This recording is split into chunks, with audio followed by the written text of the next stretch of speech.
Ed from Pinball Mayhem here. Another update on Ringer.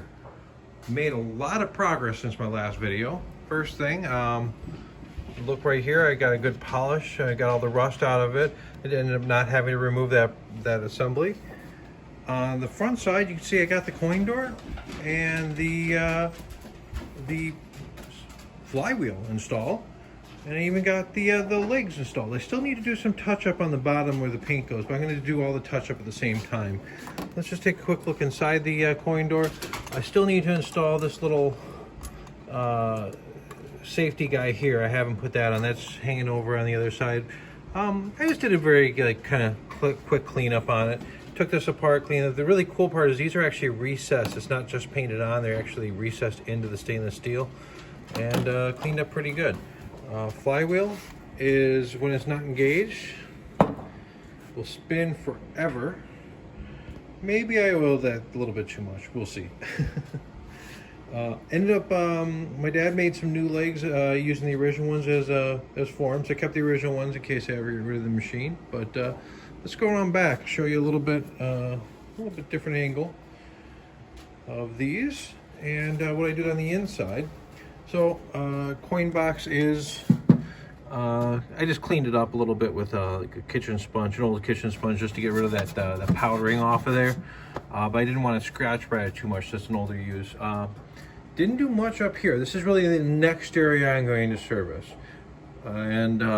Before I put the power plug on, which is the new cord sitting in the coin box, I'm going to at least clean all the score reels, clean the credit stepper, all the contacts associated, make sure everything moves without any problems, and the stepper units here will get fully disassembled.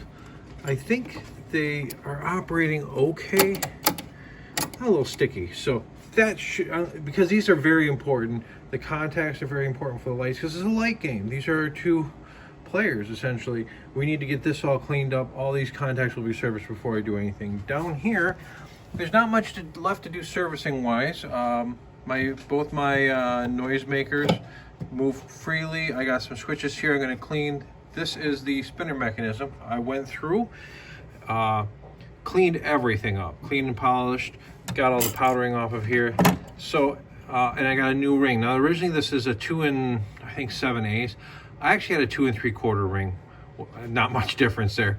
I put in there probably even a 2.5 will work fine. This is just a regular white pinball rubber. So what happens is when this spins, so when I take it and spin it on the other side, you can see it's just spinning loosely. Now on this side, when it's engaged,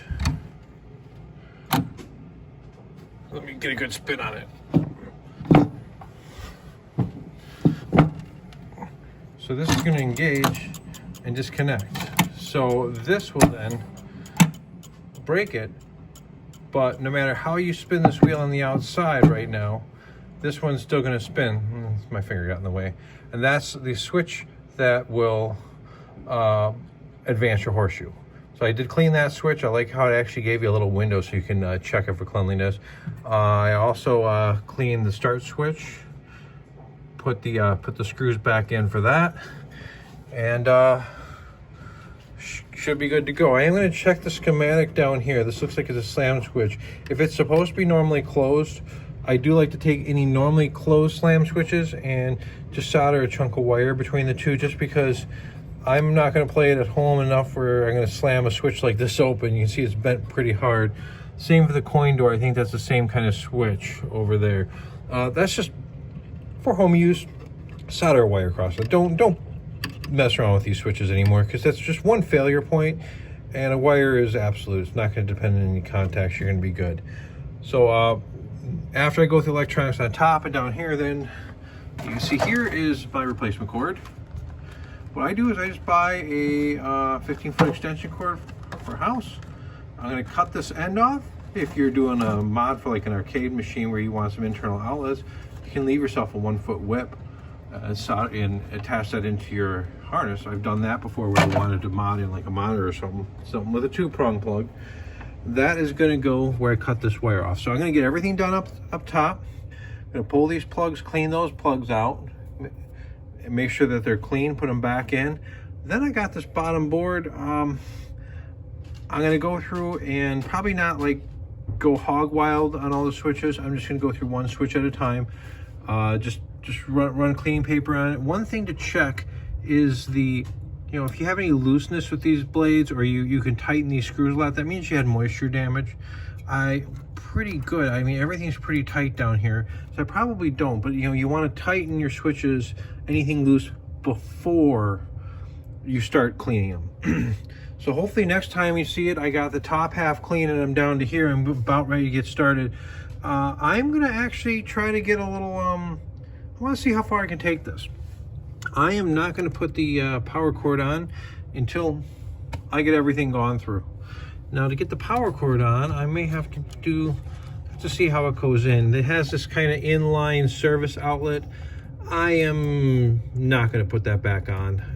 I wouldn't personally use it. I'll keep this with the spare parts of the game, but I'm going to take that off. It's just going to be a little bit safer, I think. I don't need that, and you can see there's something broken, an open metal contact right there, which is kind of cute. So I will take this off. I'll see how it wires in. It looks like it's just wire nutted here, which actually would be pretty easy. Normally I have to undo the harness and feed it up through, so that might be a pretty easy change out. And of course there's a knot and a holder, so you can't pull it out and yank on the electronics accidentally, or someone else. So that's where we're going. Hopefully in the next week or two I have that all done. Once I power it up, then I'm going to start putting light bulbs in and making sure all the sockets work. So I'll go through that process when I get there. Thank you for watching. Stay tuned for the next update.